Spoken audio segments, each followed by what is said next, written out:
Lions club of Chandrappinni ലെജൻസിൽ പുതിയ ഭാരവാഹികളുടെ സ്ഥാനാരോഹണവും പുതിയ അംഗങ്ങൾക്ക് സ്വീകരണവും നൽകി. Lions first vice district governor K M. Ashraf ഉദ്ഘാടനം ചെയ്തു. ക്ലബ്ബ് പ്രസിഡന്റ് യു രവീന്ദ്രൻ അധ്യക്ഷത വഹിച്ചു. മുൻ ഡിസ്ട്രിക്ട് ഗവർണർ എ.ഡി. ദീപക് പുതിയ അംഗങ്ങളെ സ്വീകരിച്ചു. LCIF coordinator R.I. Zacharia, advocate T.R. Shobhakumar, club secretary K.G. Manoj, Prasannan Tharayil, Shyal Bhaskar, Ajitha Raveendran, U Sasheendran തുടങ്ങിയവർ സംസാരിച്ചു.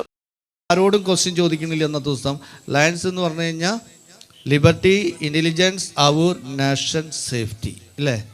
ഇന്ത്യക്കാരൻ പറയണതും ലയൺസ് എന്നാണ്. ഇന്ത്യക്കാരൻ പറയണതും എന്താ? നമുക്ക് നമ്മുടെ രാജ്യത്തിന് നമ്മുടെ ബുദ്ധിശക്തിയും കഴിവും ഉപയോഗിച്ചുകൊണ്ട് നമുക്ക് പ്രവർത്തിക്കാം. ഇത് തന്നെയല്ലേ അമേരിക്കക്കാരനും പറയണത്? ലയൺസ് എന്ന് പറഞ്ഞു കഴിഞ്ഞാൽ അമേരിക്കയിലും ഇത് തന്നെ പറയണത്. അതേപോലെ ചൈനക്കാരനും പറയണത് തന്നെയാണ്, തായ്ലൻഡുകാരനും പറയണത് ഇതാണ്, തൈവാൻകാരനും പറയണത് തന്നെയാണ്, പാകിസ്ഥാനി പറയണത് ഇത് തന്നെയാണ്, ബംഗ്ലാദേശി പറയണത് ഇത് തന്നെയാണ്.